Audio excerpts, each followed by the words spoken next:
Hello and welcome to this episode of the Handshake. My name is Amal Chowdhury and today we will be talking about how a top US official thinks that how India's foreign policy is shifting from passive to one which vigorously advances its interests.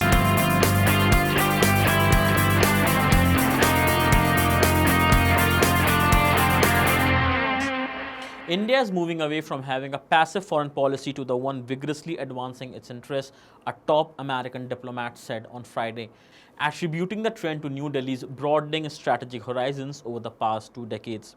It's clear that India's broadening strategic horizons over the past 2 decades have resulted in a shift away from passive foreign policy to the one that advances Indian interests more vigorously. Acting Assistant Secretary of State for South and Central Asia, Alice Wells, told reporters at a news conference. Wells, who has just returned from a trip to the region besides attending the Raisina dialogue in New Delhi, said nowhere this shift is more visible than in the Indo-Pacific region. Whether it's in a growing maritime and naval cooperation, the Quad, India's Act East policy, there's virtually no daylight in our approaches to the Indo-Pacific, she said. Deputy National Security Advisor Matt Pottinger's remarks at Raisina dialogue endorsing an Indo-Pacific region stretching from California to Kilimanjaro only further reinforced the strategic convergence, she added. While in New Delhi, she had meetings with her Indian counterparts, which she said were focused on how to build on the diplomatic and defense gains achieved during the 2+2 ministerial dialogue last December. With continued progress on defense cooperation, peacekeeping operations, space, counterterrorism, trade, people-to-people initiatives and more, she said the quality and frequency of India-US naval cooperation, especially the information sharing, have reached unprecedented levels. The two countries also remain focused on achieving a trade deal that promotes fairness and reciprocity, she noted.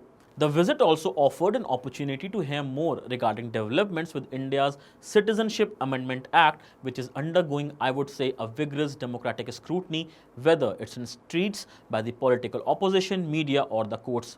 We continue to underscore the importance of the principle of equal protection under the law, Wells said. On Jammu and Kashmir, I was pleased to see some incremental steps, including the partial return of internet service in Kashmir, she told reporters. She also described the visit by US ambassador and other foreign diplomats to Jammu and Kashmir as a useful step.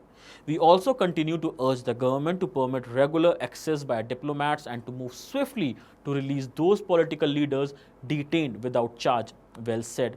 Not only this, the European Parliament is set to debate and vote on a resolution tabled by some of its members against India's Citizenship Amendment Act, which it says marks a dangerous shift in country's citizenship regime. The resolution tabled by the European United Left and Nordic Green Left group in the parliament earlier this week is set to be debated next Wednesday and voted on the day after.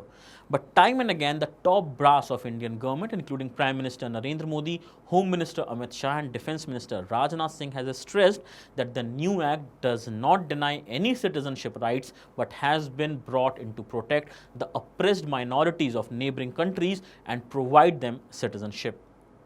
So this is it from this episode of The Handshake. For more such videos, keep watching MyNation.